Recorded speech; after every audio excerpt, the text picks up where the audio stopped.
As many of you will be aware, the incidence of dementia is increasing very quickly in our communities.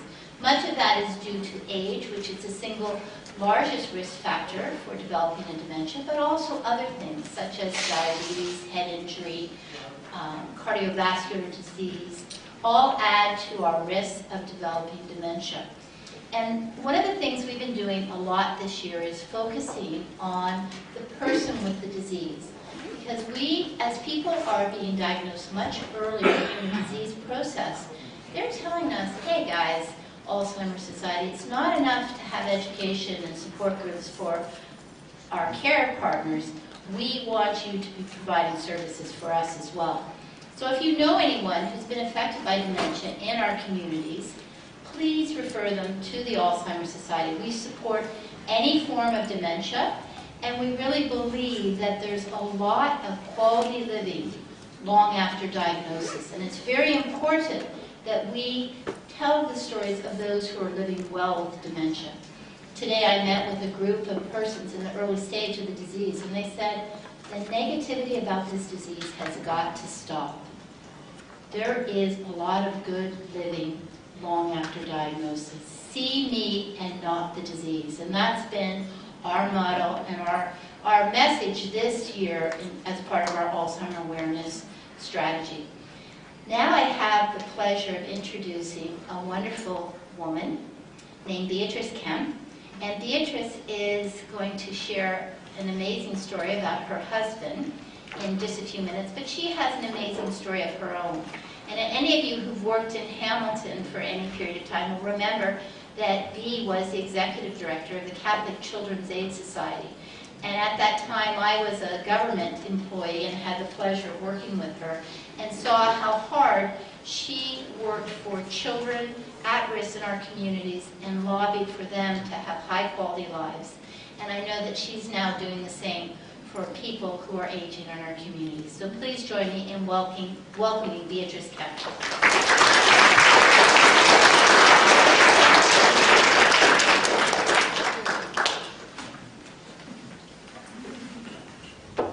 Thank you, Mary. I really appreciate those remarks. Good evening, friends, and thank you for the opportunity to introduce my husband, Karl Kinanen. He couldn't be here this evening, but he is really pleased that the lecture is continuing in his honor. The Karl Kinanen Lecture was established in 1992 following Karl's retirement to recognize his contribution in helping found the gerontology program at McMaster University. It was the mid-70s when Karl was teaching social work at McMaster that he began thinking about educating others about the particular needs of older people. Many of his social work experiences had exposed him to neglect of older people, and our educational system didn't recognize the special concerns of our elderly.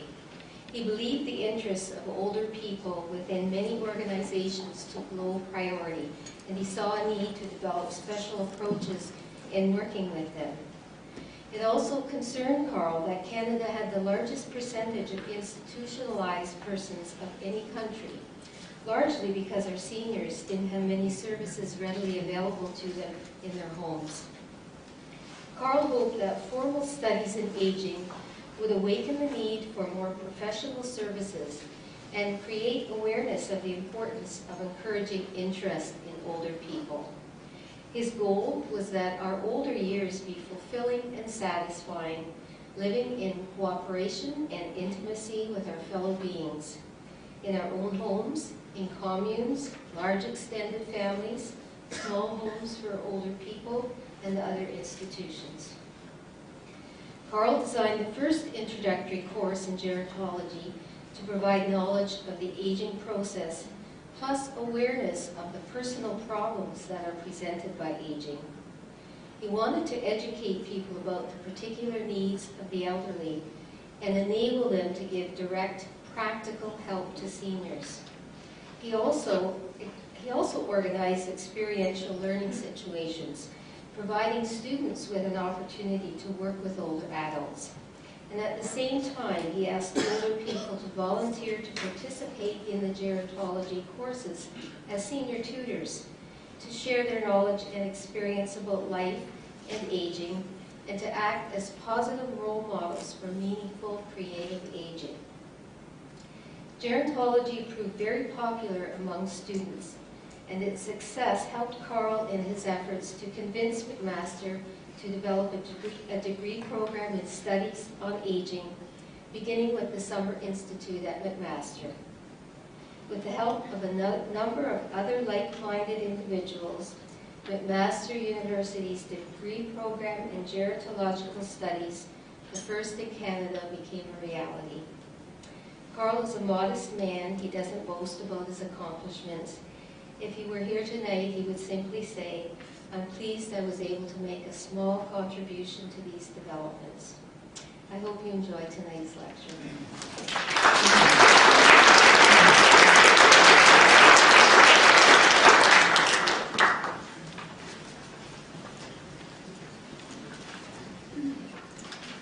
Good evening, everyone, and I promise you I'm the last of the introducers. My name is Graham Knight, and I'm currently the Acting Director of the Gilbert Centre for Studies in Aging at McMaster, one of the co-sponsors of tonight's event. On behalf of the Gilbert Centre, welcome to tonight's Karl Kinanen lecture. Before I do introduce tonight's speaker, though, I would like to acknowledge on behalf of the Gilbert Centre the continuing generous support of our donors, Alec and Laura Wilson, who are in the audience with us tonight. Without their support, Gilbert would not be able to engage in the kinds of activities and events that it is.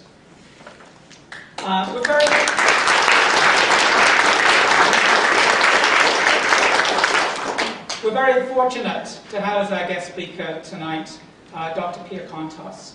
Dr. Kontos received her PhD in Public Health Sciences at the University of Toronto, where, as you can see, she is still a member of the faculty.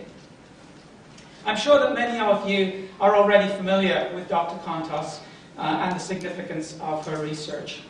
She is one of Canada's leading researchers in the study of rehabilitation and long-term care. In a field normally associated with the methods and approaches of natural and medical sciences, she has helped to pioneer and develop the use of qualitative research methods normally found in the social sciences and humanities, but with the aim of giving caregiving a more humanistic quality in its philosophy, practices, and impact. Her research, as we will see tonight, also draws in important ways from the arts and humanities, through the use of research-based theatre, improvisational drama, and film as forms of expression, communication, and the sharing of knowledge. The title of our presentation this evening is Exploring the Social World of Dementia.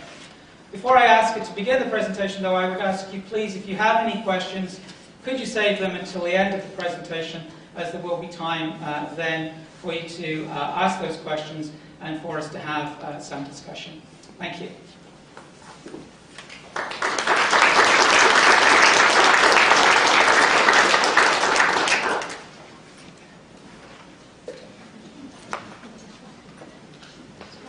Shoes. Thank you for your very kind introduction.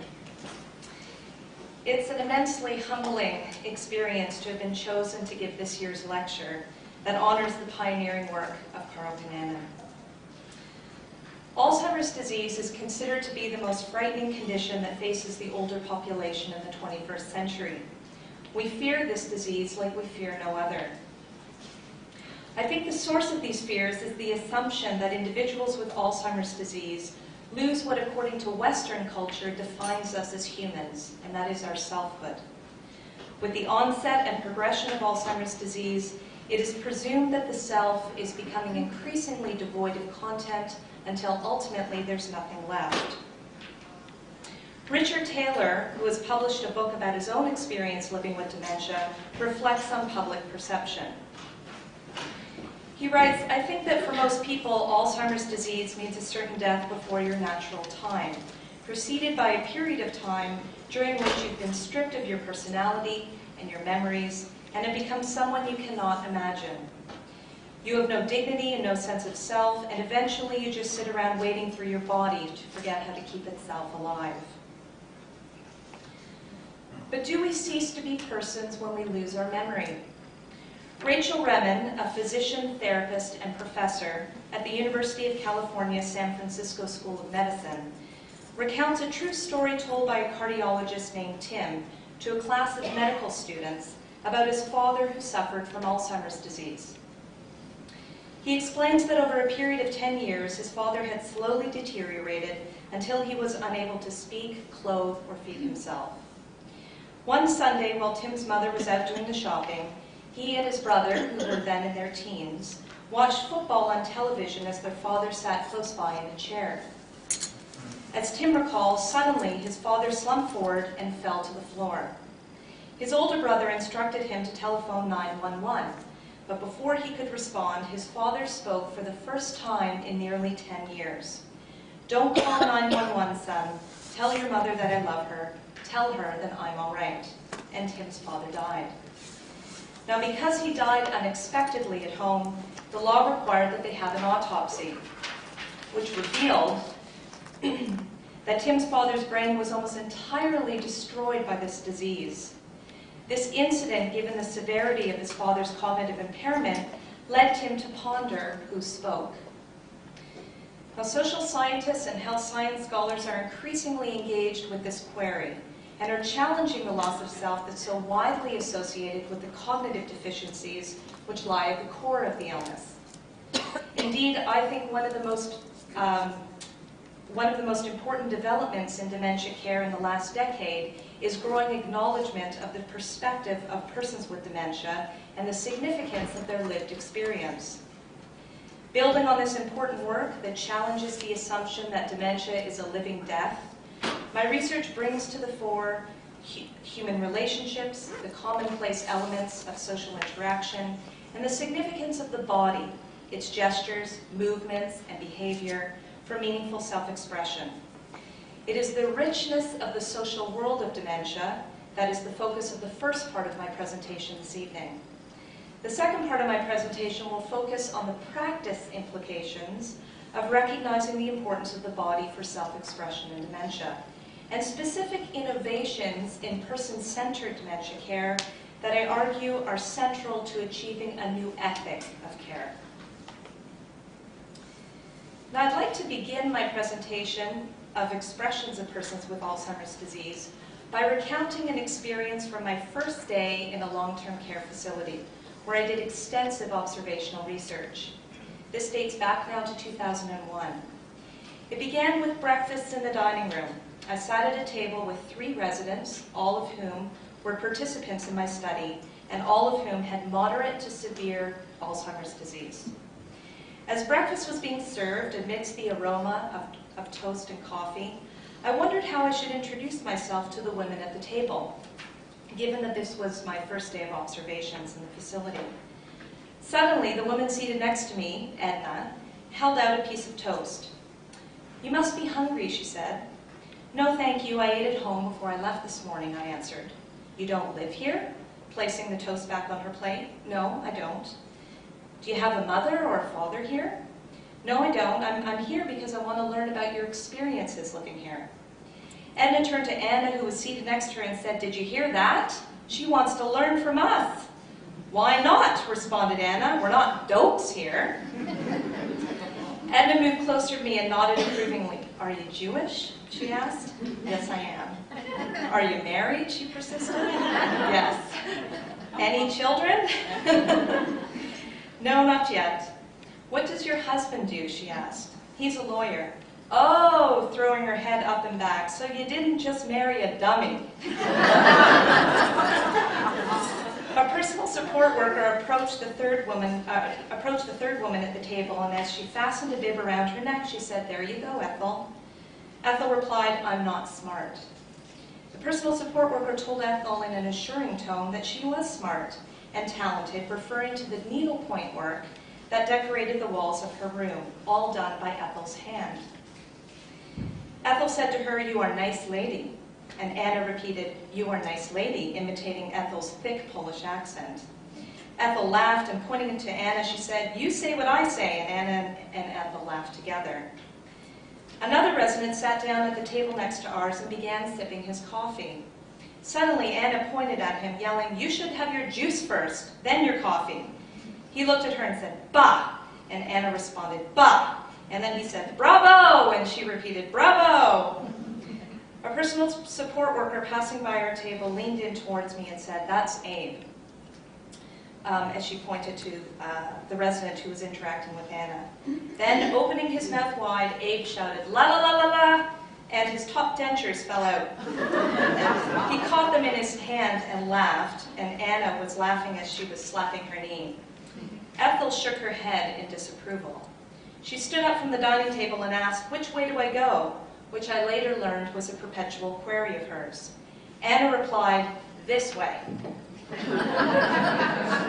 crossing her arms and using her index fingers to point in opposite directions.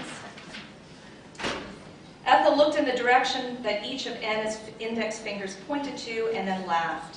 A personal support worker directed Ethel to the living room, and when she returned, said to Anna, "You shouldn't do that." Anna replied, "She's Meshuggah," asking which way, and Meshuggah is Yiddish for crazy person. The personal support worker said, "She's not Meshuggah," and Anna replied, "She's Abyssal Meshuggah," which is a little. Edna, who was observing this interaction, turned to me and poking my arm, she said, "I bet you're going to have quite a report to write. No one will believe what's going on here."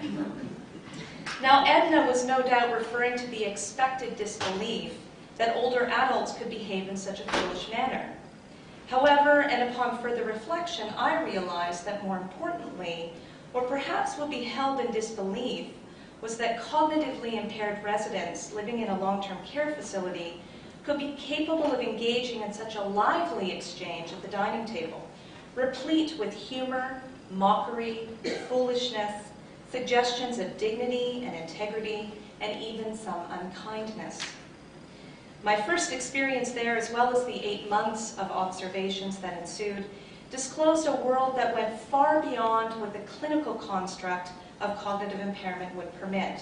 And it is this discovery that I feel makes this work quite a report, and has since motivated me to continue to explore the social world of dementia.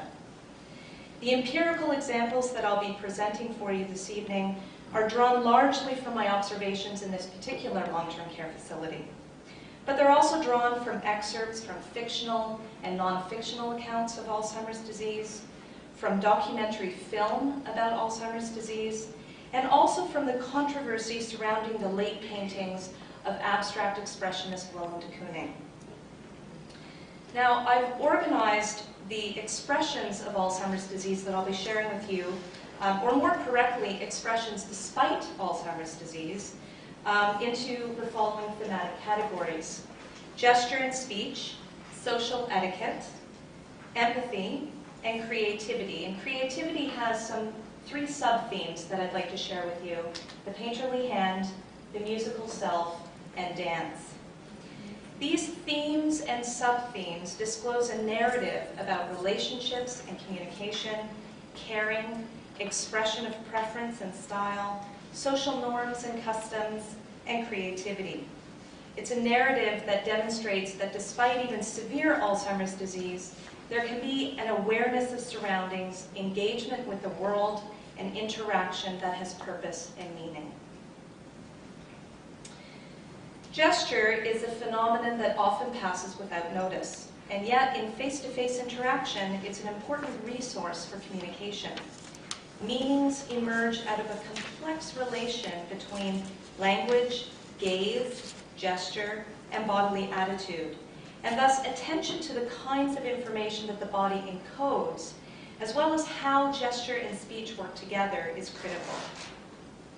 In my empirical research in long-term care, I've observed that residents with moderate and even severe cognitive impairment do not communicate with each other with words alone.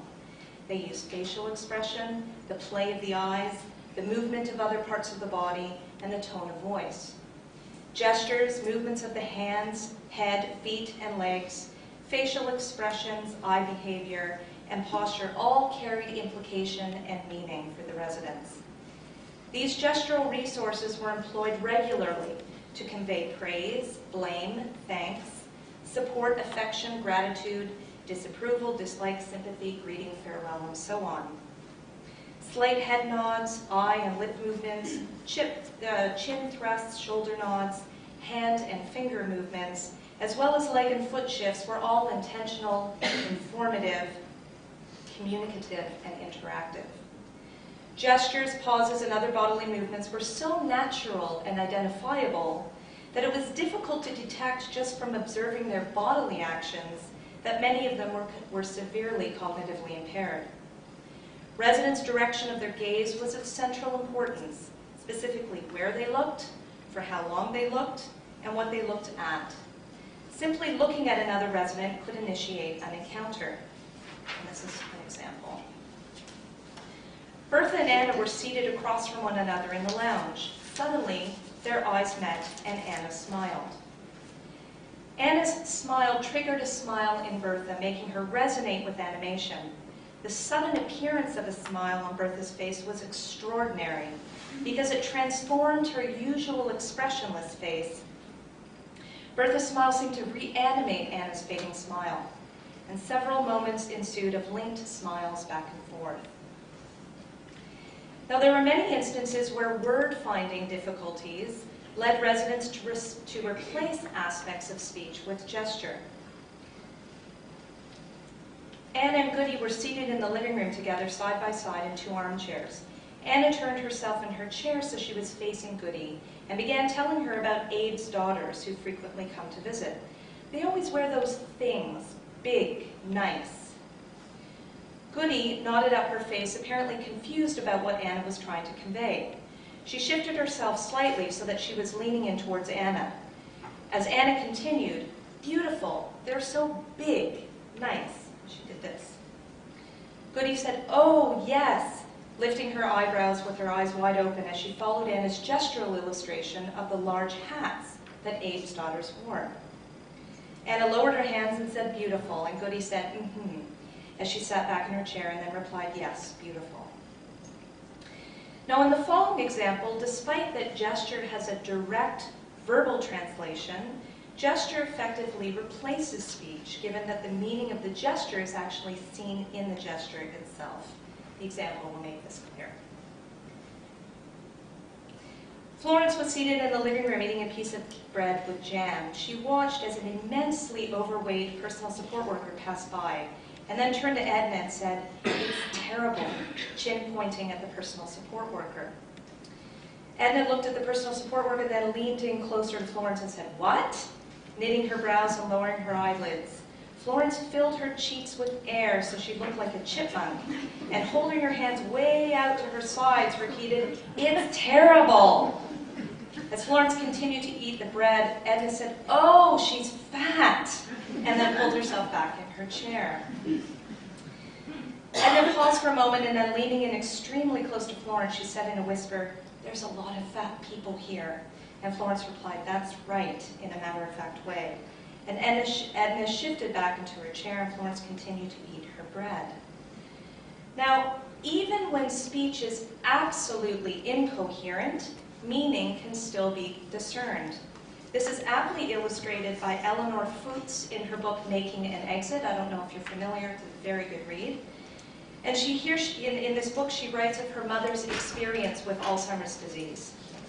Not long after Eleanor moved her mother into a long-term care facility, she called her mother, a conversation she recounts. How are you, Mother? I begin. Oh, in a fast muff, she says briskly, getting out of the wet ditches. Wet ditches? Well, that's interesting. She's off and running. Oh, I'm in a Dediford. They're having a Befurts. I mean, they're having a Crescent and would be considered Hajardi, would be picking dependent stuff. Her tone of authority is undiminished. While I ask, are you recovered now from your fall where you had to have stitches in your forehead? I always gave her the words she might need to flip back a response. We basn't had any considery other than a bull she chats on, which we're not getting. They've got the meat in the vettery, so they feel things aren't by any means all wet. Do you have some friends there, I ask? She's dismissive. Oh, they have the thogs here with the wolf-it beef, but they're still rather concerned about the western stuff being western. They feel rather pats to that. Aha. And how's the professor, that nice man in the wheelchair? Oh, the one in the fossil lick? He's in habit. So you can see that despite the incoherence of her speech, there's meaning, and that's evidenced by the observation that Lil's tone of authority is undiminished. There's also meaning in the notable exchange of speaking turns in that Lil does not interrupt Eleanor when they're speaking. In addition, we can hear the intonation changes, the rise and fall of pitch level, all of which are laden with meaning and so full of life. Similarly, in the following observation of mine of two residents in a long-term care facility, in the absence of linguistic meaning, there's a smooth and alternating pattern of vocalizing back and forth and of gesticulating back and forth. With only ba, sha, burr, and boopalupa uttered, Anna and Abe communicate without any recourse to intellectual interpretation. Abe sat down in the dining room and shouted, "Boopaloopa!" And Anna twisted around in her chair so that she could see Abe. His table was behind hers. Abe's face opened up, his eyes grew wider, his mouth eased into a broad smile, and he shouted, "Brrr!" with a rising and then falling pitch. Anna imitated him, shouting back, "Brrr!" following the same change in pitch. Abe then shouted, "Ba!" and paused while looking at Anna. Anna shouted, "Sha!" and then waited for Abe's response. Abe shouted ba and Anna sha, establishing this repetitious pattern of exchange. The next theme that I'd like to share with you is social etiquette. There is a sociocultural style or content to gestures and speech that's evident in the ways that the residents adhere to proper etiquette. Manners that are prescribed by social convention for interaction with others were, for the most part, observed by the residents. For example, when Florence compliments Edna on her pink beaded necklace, Edna always replies, "Thank you." Bertha, the study participant with the most severe cognitive impairment, would always say thank you when her private sitter would wipe her chin. Dottie routinely will say good morning when she sits down at the dining table for breakfast, to which Florence will in turn say good morning, and Molly smiles and acknowledges Dottie with a nod. Bless you can always be heard after a resident sneezes. When Molly uses a Kleenex tissue, she softly wipes the tip of her nose. Covering one's mouth when yawning, coughing, or belching was common. Frances always holds a napkin over her mouth when she attempts to remove a stubborn piece of food from her back dentures. And Florence will never leave the dining table without first pushing in her chair. The following instance of lipstick etiquette, those women in the room, I know you know what I mean by this. It involves careful maneuvering when eating to avoid leaving a lipstick trail on your food or cutlery. The kitchen was short-staffed, so there was no personal support worker readily available to feed Molly. I decided to lend a hand by buttering her slice of bread, spreading a generous amount of jam, and cutting it in half. Molly looked at the bread for several long minutes. Then she picked up one of the halves from her plate, carefully holding the crust so as not to get any jam on her fingers. She slowly placed a small bit between her teeth, not allowing her lips to touch the bread. Leaning slightly forward, she took a tiny bite, as if to allow the expectant crumbs to fall on her plate. Leaning back in her chair and then placing the piece of bread back on the plate, she chewed very slowly while keeping the lipstick on her lips perfectly in place. Awareness of and respect for such conventions can also be inferred from the strong reaction of residents to those who lack manners. The following examples are noteworthy. Molly took a bite of her buttered bread, and as she chewed, she looked up at Dottie, who sat directly across from her. Dottie was using her napkin to clean her nostrils, twisting the corner of the napkin and inserting it into her nostril, turning it several times and then pulling it out.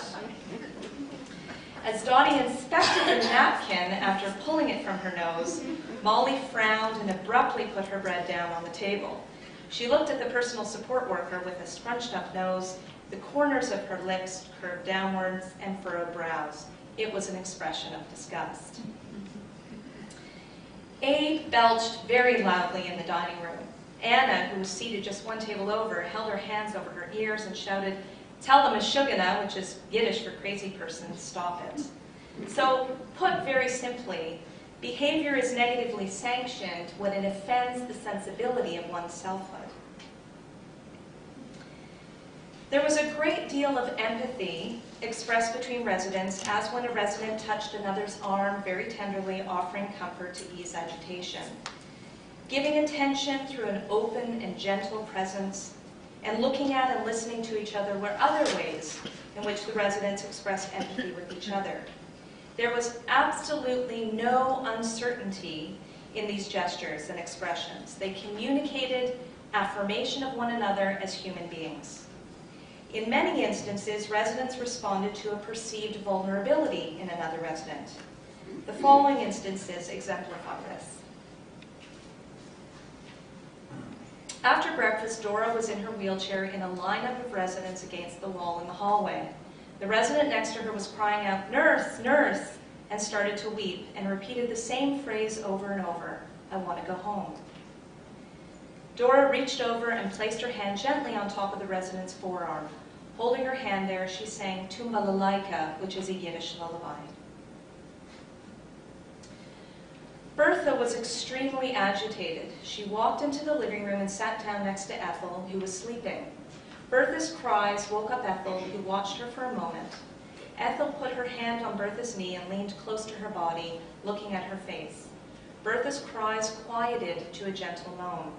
Ethel sat with her for most of the afternoon, eventually falling asleep with her hand still on Bertha's knee. Bertha, too, had fallen asleep. Abe watched the resident across the table from him as she refused the food that a personal support worker was trying to feed her. Abe began to eat his lunch, and as he put a spoonful of soup in his mouth, he yelled, looking directly at the resident. She looked at Abe, and again pushed away the personal support worker's hand as she tried to feed her the soup. Abe yelled, "Ababababam," as he put another spoonful of soup in his mouth. Anna and Edna were shouting, "Shut up," and Meshugana, but he continued nonetheless. Abe then looked at the personal support worker and asked, "You know why I do that? Say, because my neighbor," pointing to the woman that sat across from him, "doesn't eat." So, despite their cognitive impairment, Dora, Ethel, and Abe all made a meaningful connection with another person through the expression of empathetic caring. The arts offer a broad spectrum of possibilities for persons with dementia to express themselves. With their creative, expressive focus, the arts draw significantly on the body's potentiality for innovation and creative action, and significantly support nonverbal communication and affect. Creative expression through painting, music, and dance are the focus of the last theme that I'd like to share with you. I begin with Willem de Kooning, who's regarded as one of the great painters of the 20th century. His paintings from the 1980s represent a distinguishable period because he produced these paintings while living with Alzheimer's disease, but also because this substantial body of work of his departed radically from anything he had done before. The late paintings have an airy lightness and a lyricism for which there is no precedent in a half-century of the artist's work. Fictional accounts of creativity are no less powerful in capturing experiences that challenge assumptions of existential loss with Alzheimer's disease. Take Michael Ignatieff's novel Scar Tissue, a story about a woman suffering from Alzheimer's disease recounted by her son. The son describes his mother's passion for painting as she would spend much of her time before becoming ill working at her easel. Following the death of his father and the further onset of his mother's Alzheimer's, the son had no other option but to admit his mother into a nursing home. He recounts that shortly after his mother's admission to the nursing home, she became unable to feed herself and spent most of her time staring out of the window. The advancing illness allowed only a small margin of maneuver. The son visited his mother daily, observing with admirable but painful honesty her decline. One afternoon, while in the nursing home day room together, the son asked his mother to make a sketch of him. I put the charcoal into her left hand, and I put a fresh sheet of paper down, and I sat there holding her right hand, posing so that she would understand what was wanted of her. For a moment, she remained motionless, not looking at the pencil or the paper, just smiling faintly. Then, as if the pencil placed between her fingers and my expectant face triggered a forgotten power and a forgotten scene, she began to draw. The first charcoal line appeared. Her eyes rose to take in the fall of my eyebrows, my jaw, and the shape of my head. She brought her free hand up towards my face as if to estimate distance and proportion and shape. Then, just as quietly as she began, my mother stopped. The charcoal remained in her hand, poised above the last line, but it would move no further. Such connection as had been made was now broken, and my mother stared off once again into space. At the time that this incident takes place, the son indicates that his mother had reached the stage of Alzheimer's where she needed assistance with washing, dressing, toileting, and feeding. Yet despite her level of cognitive impairment, the son witnessed in her a spontaneous source of creative energy, bringing selfhood to the fore in terms of intentionality, inventiveness, and creativity. Now, I'd like to begin this next theme, the musical self, with a video clip of a 94-year-old man named Henry Drake, who lives with dementia. It's an extraordinarily moving rough cut of a documentary entitled Alive Inside that's produced by Michael Risotto Bene that follows social worker Dan Cohen, who creates personalized iPod playlists for people in long-term care facilities with various conditions, especially those like Henry with dementia. The project is devoted to improving quality of life by reconnecting residents of long-term care with the music that they love. The director posted the clip that I'm about to share with you on YouTube prior to, some of you are nodding, you know what's coming, prior to the premiere of the film, which I was fortunate enough to see. And in just 1 week, this clip was viewed by 7 million people. Now, the significance of the potentiality for innovation and creative action in dementia is further evidenced from other related forms of artistic expression, such as dance. Take the following observation of mine from an Alzheimer's support unit in a long-term care facility. Mrs. Rosen, the pianist, started playing the piano once all the residents were settled. Edna was holding on to a rolled-up magazine and using it to hit the arm of her chair to the beat of the music. Frances was tapping her hands in unison on her lap, swaying from one side of the chair to the other. And Molly rested her elbows on the arms of her chair and orchestrated the music with an imaginary baton. Dottie was sitting forward in her seat, her knees were swaying in unison, and she was clapping her hands to the music.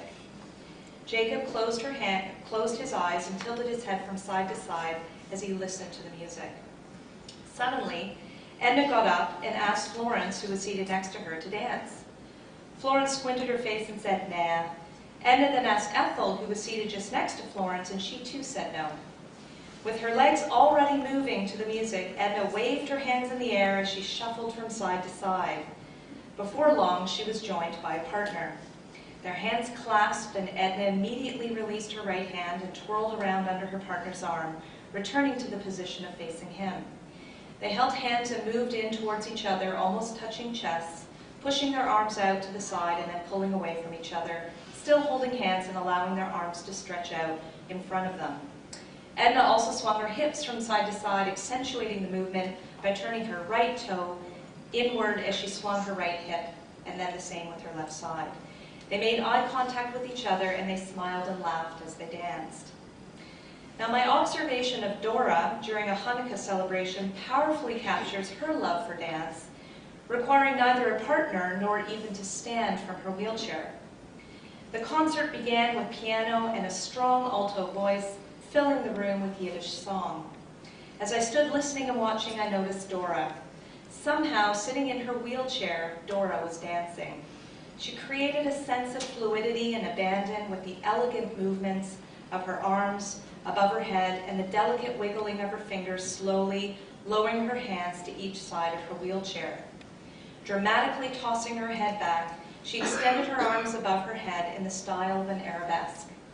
So choreographed was her dance that I wondered if she was reenacting a performance from another time. When the song finished, applause erupted in appreciation for the singer and pianist.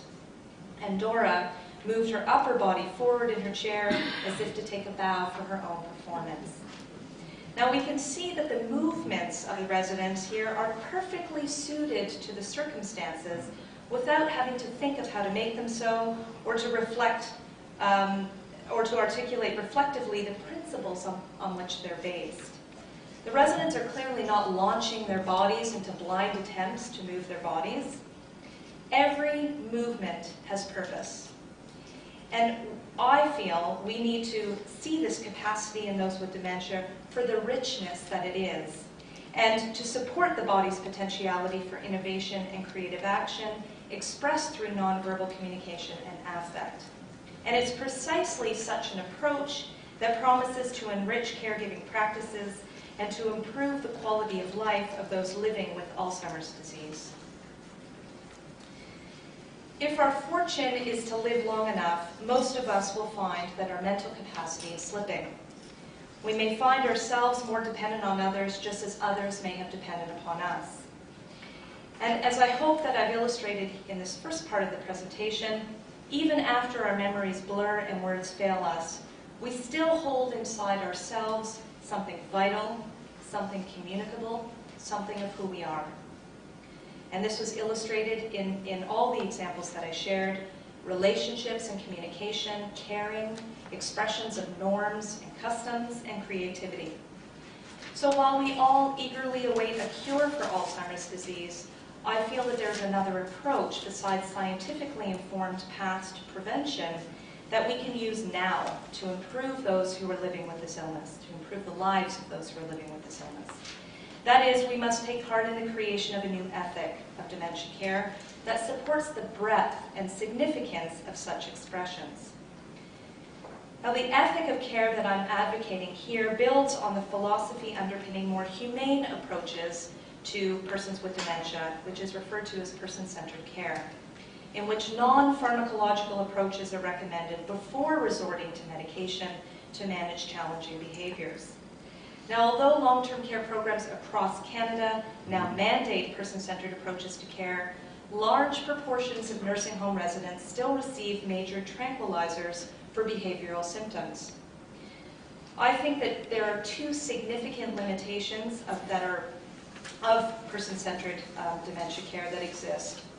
First, as it's conceptualized and practiced, person-centered care fails to recognize the breadth and significance of nonverbal communication as a means of expression in dementia. Now, there is certainly attention to body language in educational programs for dementia care practitioners, but nonverbal expression is most often understood either in terms of emotion or physical pain and discomfort. And while those things are certainly important, as I've illustrated here, social etiquette, caring, creativity are also visibly manifest in how the body moves and perceives and behaves. The failure to recognize this kind of communication, I think, contributes to the misreading of behavior as always symptomatic of dementia. And it may also explain the consequent overuse of tranquilizers and mechanical restraints such as bed rails. The second limitation related to person-centered care is that there's this enormous gap between research on person-centered care and clinical practice. And I think this is largely because of limited efforts on the part of researchers to ensure that research is understandable and accessible to healthcare practitioners.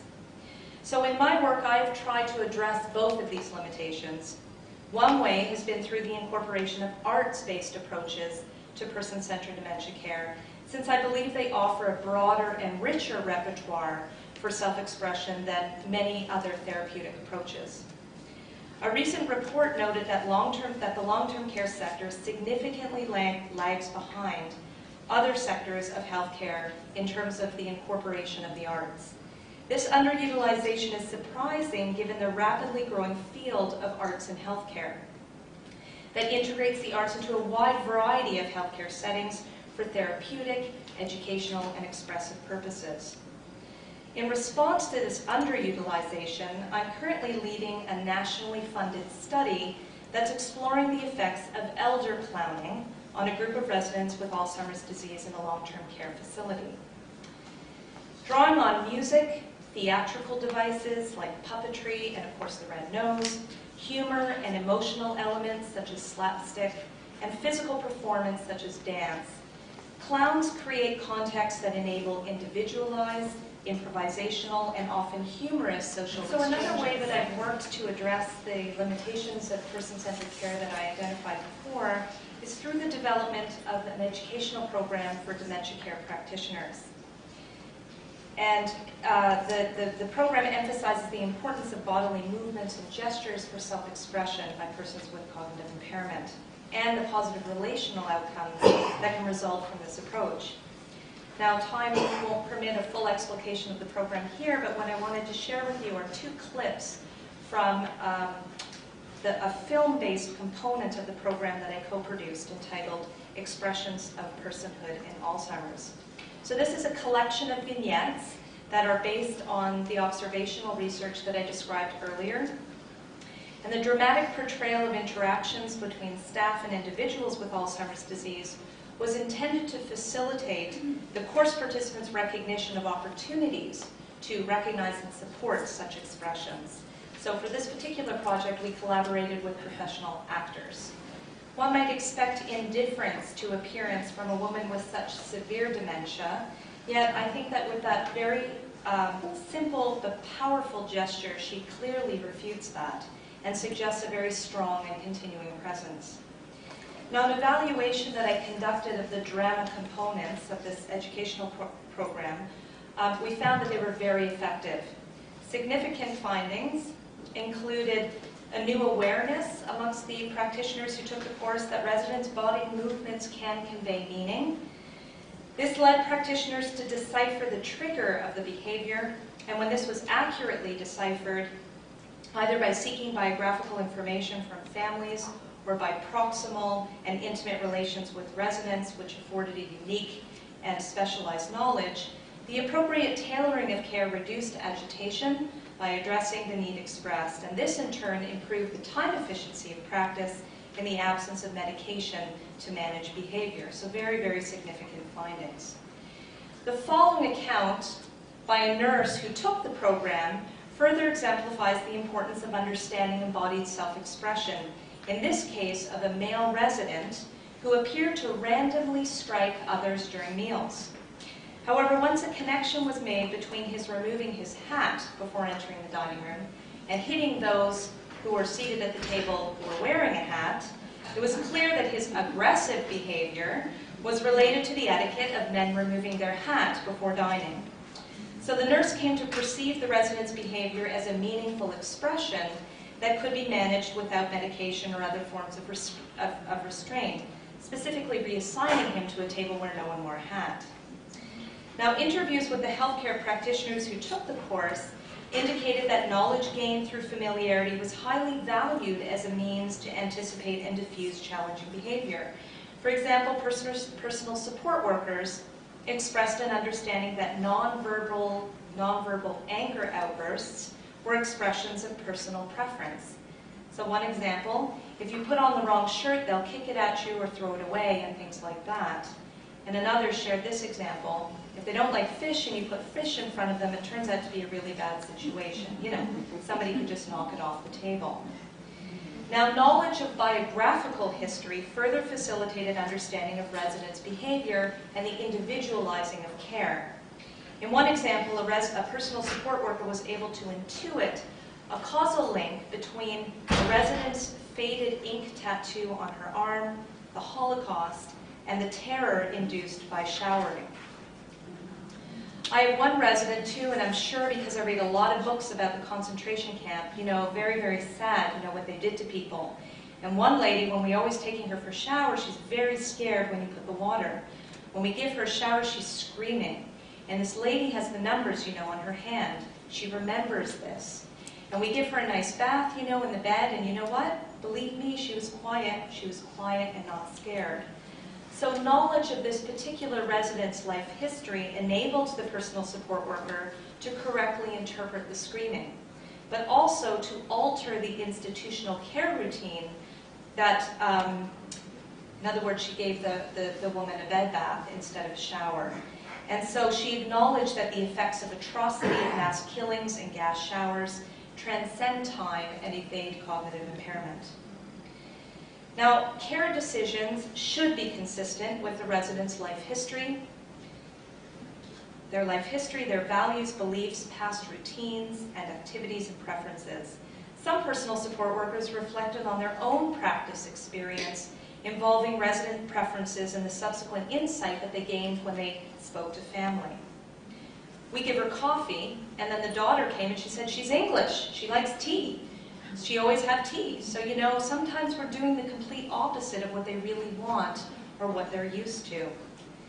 Many personal support workers recounted instances where knowledge of residents' previous vocation instilled bodily dispositions to move and act in particular ways. For example, one personal support worker spoke of a resident who was previously a farmer. In the middle of the night, 3 a.m., he gets up and goes in the middle of the hallway and he's doing like this, and she's demonstrating the motions of planting, because he's thinking he's still a farmer and has to wake up early to plant the rice or whatever. And when asked about her response to the resident's behavior, she replied, "So long as he isn't harming anyone, I think it's important to encourage this because he's expressing himself in the way that he knows." A nurse offers another example. One of our residents was a policeman, so he's always pacing up and down the hallway, peering into bedrooms, and sometimes it even looks as though he's holding a flashlight, although he isn't really. He's making sure that there isn't any suspicious behavior on the unit. And this final example is one of my favorites. This was recounted by a physical therapist. There are a lot of war veterans who live here, and I'll never forget this one resident who I worked with. I had a hell of a time getting him to stand up from his wheelchair so we could work on his walking. He refused. One day I was thinking about who this man was and what his life experiences were, and started singing the national anthem. Well, you wouldn't believe it, but he stood up from his wheelchair and saluted me. So from then on, we began our physio sessions with the national anthem. Now, in addition to practitioners using information gained from speaking with family to contextualize residents' behavior, they also reflected on how their own approach to care influences the residents' behavior. So a personal support worker recounted the following, and this has to do with rushing. "We have a lot of residents on our floor. They're probably going to lash out. They're probably going to spit on you and try to hit you. They'll get aggressive, especially if you're in a hurry. If you're in a hurry, we all do it, because we're in a hurry, we have to get done at this certain time, we all do it. But sometimes I catch myself. So then if I went up to Mrs. Campbell, 'Hi, I'm going to get you ready now,' speaking in a very calm tone, and she would let me wash because she feels more calm and I'm treating her with respect. But if I come in and rush her, well, that's another story." And this last quote, "If you approach a resident rushed, you know, they're not going to cooperate, they're going to fight back, they're going to resist, and you're going to have to leave them and go back and go do something else and then come back."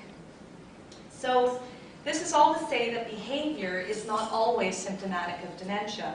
It can be a response to how a person with dementia is being treated. It can be an expression of preference. It can be one's previous vocation, and other possibilities as I've illustrated here. So what does all of this mean for you? The so what of it all. You may be a family member of someone with dementia or a healthcare practitioner who provides care for persons with dementia. What I'd like to leave you with tonight are 5 tips from my research. First, remember that even when the person with dementia can't speak, meaningful communication is possible. We often assume that when people are nonverbal, that they're incapable of expressing themselves. But as I've illustrated with observations from my work with dementia, and as I've illustrated with documentary film and fictional and non-fictional accounts of Alzheimer's disease, they can continue to express themselves in meaningful ways. For example, dislikes through grimacing, restlessness, or pushing away undesired food. At the same time, I've observed that they can become calm when provided with food or activities that they like, such as a cup of tea or painting. Second, knowing about culture, previous occupation, or lifelong hobbies is important. Biographical information can provide really helpful insight into what the person with dementia may enjoy eating, doing, or celebrating. Knowing what they used to like can help you find activities that they will still enjoy. Third, family members are a very important part of the healthcare team. If your relative is in a long-term care facility, share your knowledge with his or her care providers. Your knowledge of your family members' likes and dislikes, their cultural background, their favorite hobbies, are very important pieces of information for healthcare staff to know so that they can individualize the care that's provided. And if you're a healthcare practitioner, ask about these things so that you can individualize the care provided. Fourth, slow down. Sometimes, to save time, we do activities for the person with dementia rather than letting them do it themselves.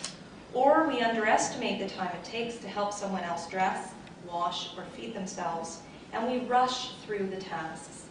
But slowing down and taking a few extra minutes will help you both remain calm. And finally, take time for yourself.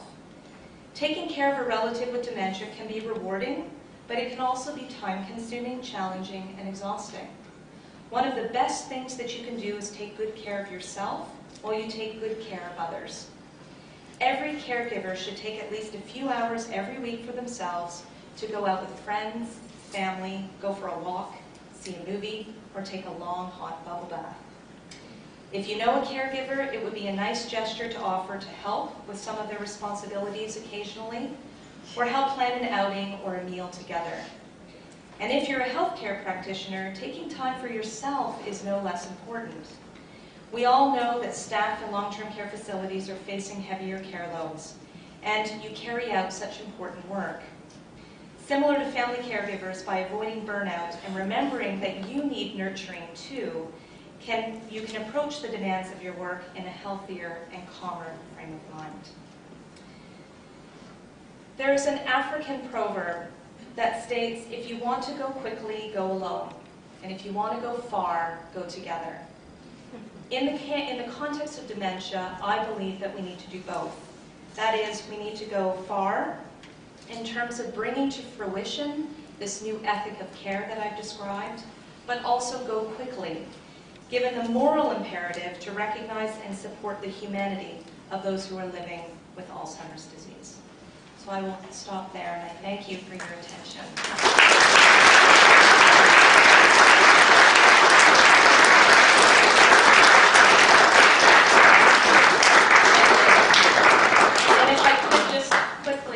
Acknowledge the Canadian Institutes of Health Research for this new investigator award that supports me, and Toronto Rehab Institute, where I work, receives funding under the Provincial Rehabilitation Research Program, History of Health and Long-Term Care. Thank you.